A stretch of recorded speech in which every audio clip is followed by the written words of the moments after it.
And good morning, everyone. Welcome to the Actionable Financial Literacy Center. And I'm Dr. Joe Blake, here, your host. We are a part of the Blake Media LLC. And hey, we're going to have a great day today, great time. I'm a little sniffly today. Allergies are just kicking my tail. Man, it's a lot of wind blowing and the pollen is all over the place. And I got the sneezies. So I might have to mute a little bit and got my tissue over here. Man, I kind of allergies just getting to me. Oh, uh, Anyway, okay. So today's lesson. Before I get to the lesson, I want to remind everyone on May 18th we're going to have the Mastermind May. Great opportunity to learn more about how and where to put your funds for future use. Going to be a great time learning information. It's going to be at the Glendale Library. I'm going to make sure you sign up. You can go to the website, have that listed there, where you can sign up for the Mastermind May. Remember, the Mastermind May is the first part of the training. Then in September, we're going to have the follow-up. Because what you learn in May, we're going to evaluate in September.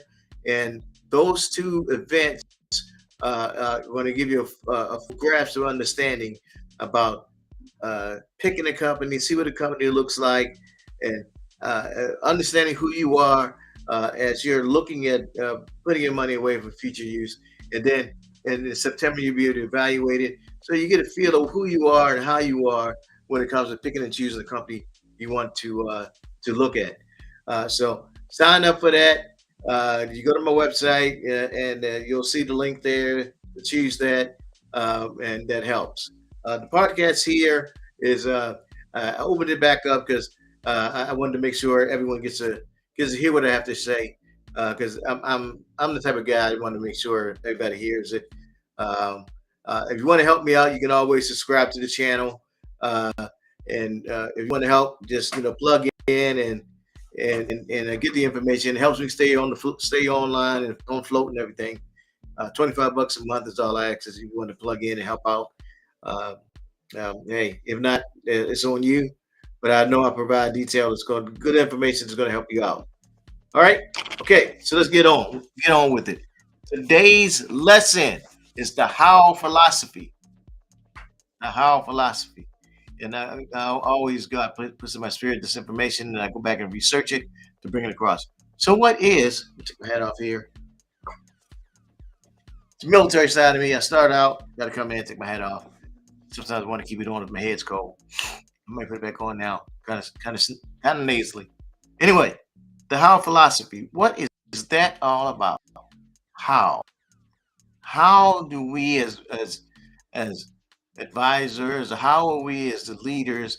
How do we get our clients or people to continue to do more, get more of what they do, more into helping others and helping themselves win.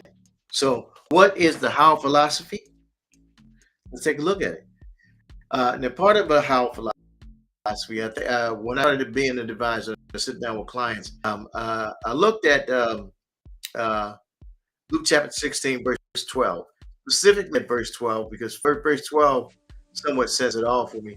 And I kind of, now, without looking at, you always, when you read the Bible, you want to look at the first, you look at the scripture you want to look at, but you look at the chapter, the scripture before and the scripture be after it. But I just looked at the first scripture first. It says, and 12 it says, and if you have not been faithful in that which is another man's, who shall give you that which is your own? So if you're, and this is in, this can be for in business and also you're helping with a client.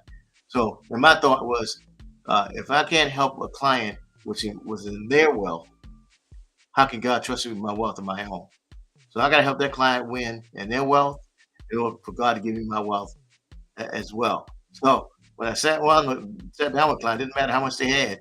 I had to help them get to their wealthy place in order for me to get to my wealthy place.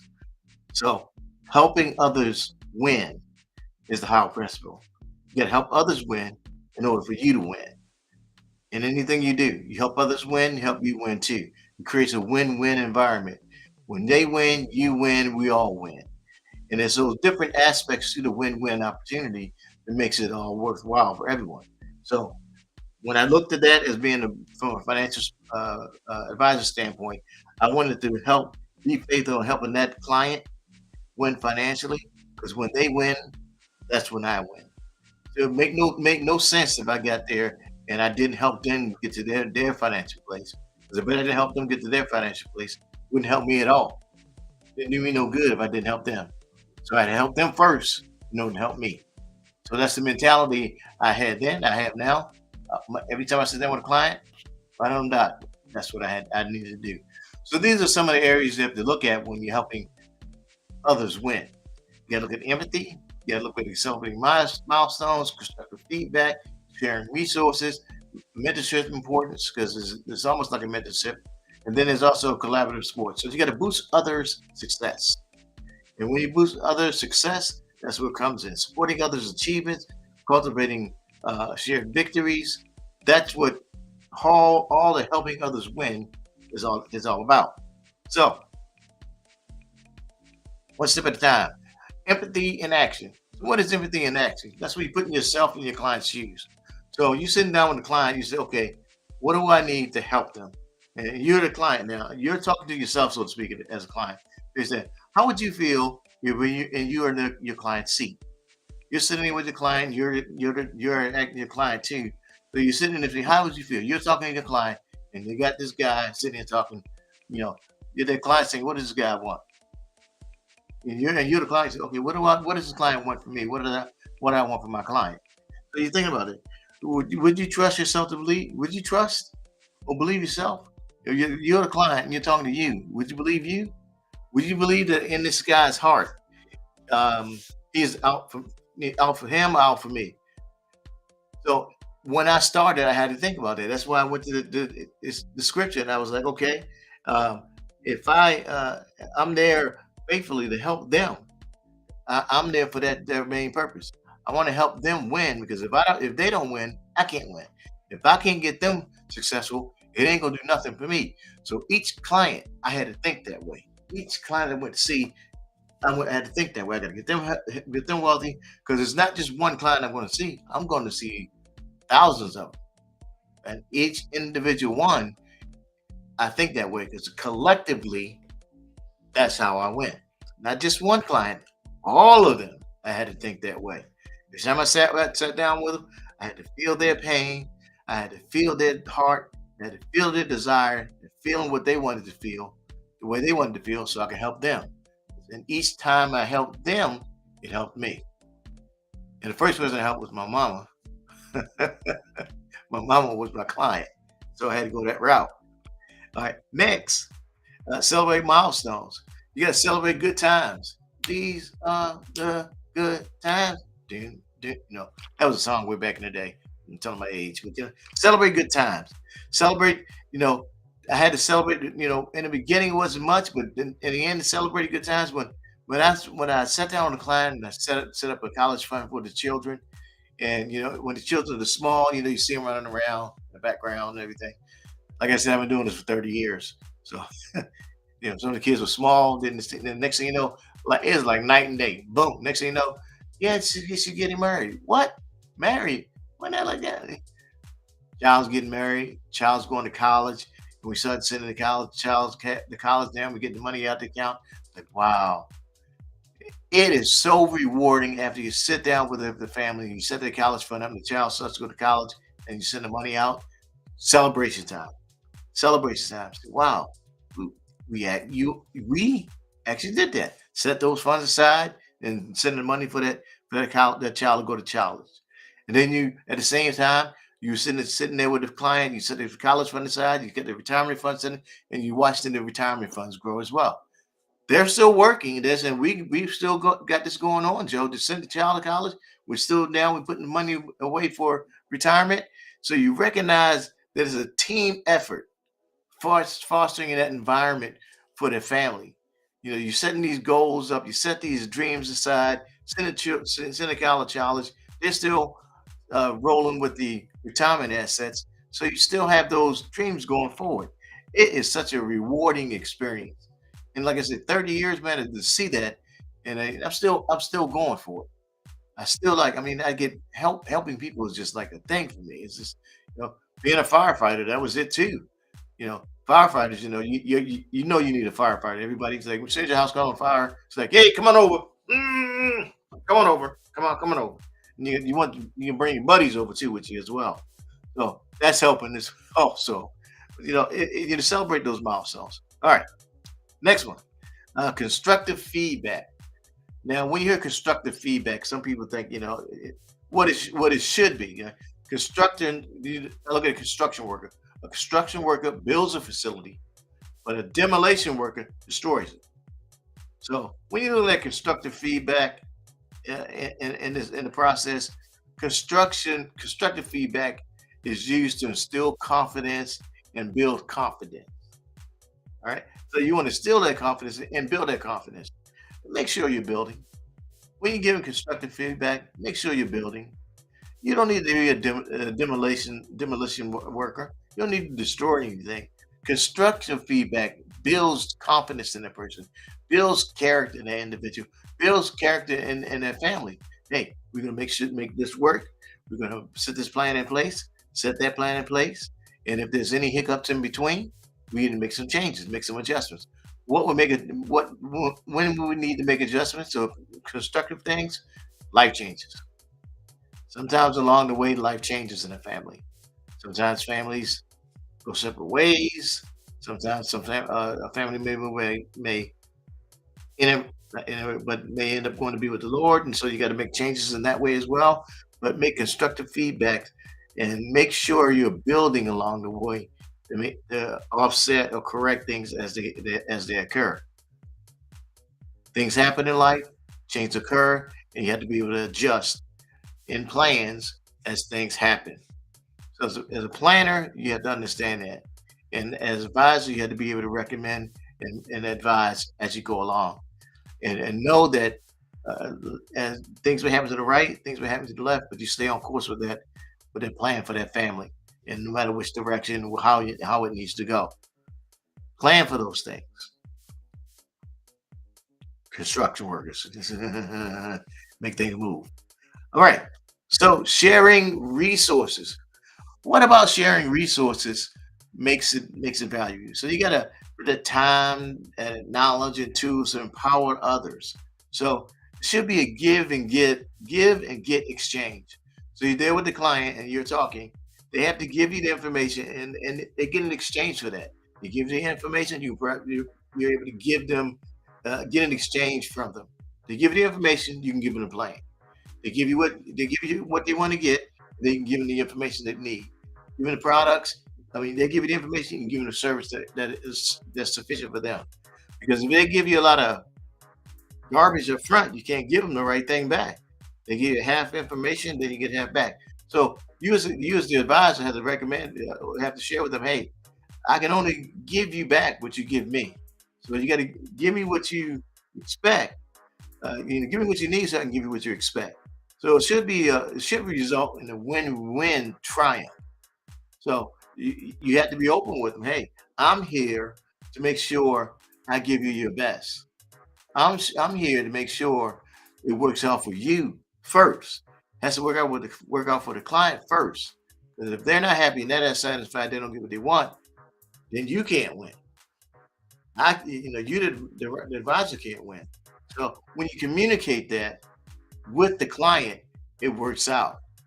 It can work out. There are times when it doesn't work out, and when it doesn't work out, what do? Then the client decides to choose to move on. Uh, you know, they move on. And the ones that stay with you, the client that stays with it, God allows that client to stay with you. The client decides to move on, then that's the one that God says, okay, that client chooses. It's their choice. But you should result. It should result when you're sharing resources, sharing information. Should result in a win-win triumph. All sides need to be happy. All sides need to be happy. And then when you're sharing the resources, that's what happens. All sides need to be happy. They do. You feel it. They feel it, and it's internal. Your heart feels it. Your soul feels it. Your mind feels it. It's a win-win. All right, mentorship importance. What is it about mentorship? It's guidance from experienced individuals, and it paves and mentorship kind of paves the way for others things. So when the student's ready, the teacher will appear. That's by that Leo Tao guy. That's a good look. That's a good one there. So when the clients are ready, then that's when the advisor appears. When clients are ready to move forward, that's when they'll set a meeting with you and you come over. So when you come over, they are ready. So you as the advisor, then you come in to educate, and then you let them choose. You're not there to sell them. This is the greatest product since sliced bread. We come over here, and this is no. You're not there to sell. You're there to tell a story, tell them how this is going to work, show them where it's going to make it better for themselves, and then you let them choose. The client knows what they need. They know how they know what they want. You share a story. Find their need and see what you have fits their need. The client will choose. You're just there to educate, provide them information, knowledge, and wisdom. You let them choose. You don't choose for them. And when you do it that way, that's when they're ready. They'll choose. They'll set the meeting time with you. You can call them, say, hey, this is Dr. Blake. Just following up with you again, seeing if you're ready to sit down so we can discuss about planning for your future, planning for your college education for your child, or anything financially you have questions about. I'm ready to sit down with you and move forward. Move forward. So would Monday at 3 or Wednesday at 2 work best for you? No, neither day works. How about we do Thursday at 6? Okay, Thursday at 6. Let me see. 6:30? Okay, that's fine. We sit together. And you sit down. This is how it works. This is what I do. This is and you go from there. Then which would you like? When would you like to start? And then go from that point. So you provide options for for your client, and then they'll let you know when it's time to move forward. We'll get started now. We'll get started next week. We'll get so and they choose. So you provide that open opportunity for that client to start, and then there's that collaborative spirit. For goodness sake, it's good to collaborate. For goodness sake, it's good to collaborate. Now, of course, I'm from the inner city, so when I think of songs and rhyming and rapping, because that's where I came from, and that's that always sits in my spirit. So, for goodness sake, it's good to collaborate. So, it's not good for a man and woman to be alone. So you have to collaborate with one another and be in the teamwork when you do things. So you want to collaborate and teamwork with your clients because teamwork makes the dream work. And that's how success is happening. You promote that teamwork uh, with a husband and spouse, or if you're working with a single guy or a single lady. And this happened. I work with single folks. Next thing you know, they have partners. And you meet with the partners, and then the partner comes on board, and then they get together, and it all works out because you're bringing that spirit of understanding that they have a partner. There, you need to talk to my partner so they understand as well, and it works out for that individual in their lives. They understand what you're trying to share with them. You understand what you're bringing to them, and it makes sense. It makes sense for them, and when you're doing it because you want to help them achieve success because them achieving success helps you become successful as well as also. So it's a wonderful thing. All right. Before I talk about the Joseph factor, I want to. This is totally off the subject, but it's on my mind. Totally off the subject. One of the things that from because I'm from the inner city, uh, totally off subject. And they gonna have breakdancing in the Olympics. Man, I can't remember when I was a kid, breakdancing first came out. I could not get on the ground, sliding around in my clothes, get them dirty. So I never did it. But my goodness, man, these are going to be in Olympics this year for the first time. I cannot believe it. Times changed and everything's changed. So sometimes you got to go with the flow so everyone knows how good things can be. And sometimes you got to be willing to change. Now, I have this Joseph factor in here because last week I talked about it, how Joseph dealt with some difficult things in his life, and he just changed as he went along. Um, so, oh man, let's talk about the right minute. So, things that this was the scripture I talked about earlier. Then I talked about the scripture before, the scripture after. That if you've not been faithful in the unrighteous mammon, which is crooked money, so to speak, if you have not been faithful in that which is another man's, you shall not be faithful which is your own. So, like you at work, you on someone else's job, you at someone's job. If you're not good at being good on your job or being good to the boss man, how can God give you your own? How can you have your own business? If you've been unfaithful to people at work, how can God give you your own business? So that's how you got to think about that. So if you're not helping someone else get themselves to that wealthy place, how can you get your own wealth if you're not unfaithful to the other person's wealth? Joseph had many things that it was against him when he was in Egypt. Uh, his brother sold him into slavery. They threw him in a pit. Potiphar's wife uh, told a fa- uh, told a story to him, told a lie to him, and he put in prison. But even though all those things was against Joseph, he came out of it on flying colors. He still came out. He was still made like the prime minister of Egypt. He was put over all of Pharaoh's finances and kingdom because he rose above all those things that it was against him to be the top person in Egypt. You know, in Romans at 8:28, it talks about that. It said, all things works out for the good of those who love the Lord and are called according to his purpose. All things.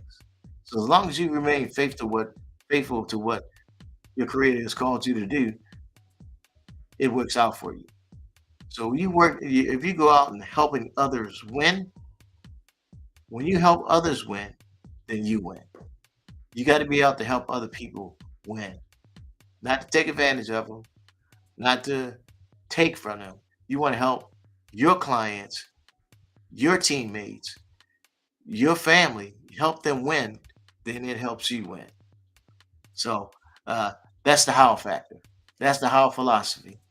And that's something that would drop in my spirit. I wanted to make sure I share with everyone else. Some of the resources that I used, and that was the how philosophy. So if you have any questions, you could drop those in the send those questions in the chat. I got a couple of minutes here. Um, Drop those in the chat if you want. Also, you can go to you can use this QR code. You can get my first book there, which is Financial Literacy. The second one is called Financial Legacy.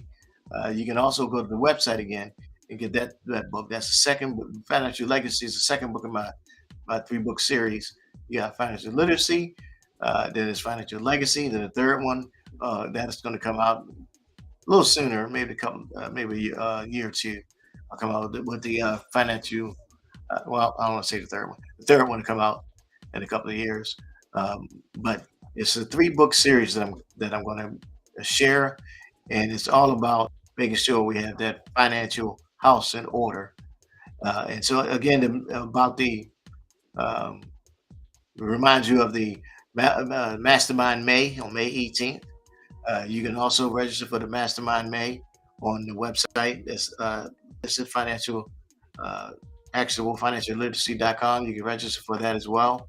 So I'm doing those things that God has called me to do to make sure I share with other people so they can gain information and knowledge about finances. I've been doing it over 30 years. Uh, Sometimes I mention about the fire department because I was in the Air Force for 13 years and firefighting was one of my strong points. I still think about it all the time, but sometimes I use firefighting analogies, and it's just a part of who I am. Just part of who I am. That's it. So with that, just want to remind everyone to like and subscribe to the channel to get my logarithms up and get more people to share the information. And just want to say I look forward to seeing you guys again next week. Have a great, wonderful, and prosperous day. And I'm hoping that I get you to get your financial point across. Have a great day.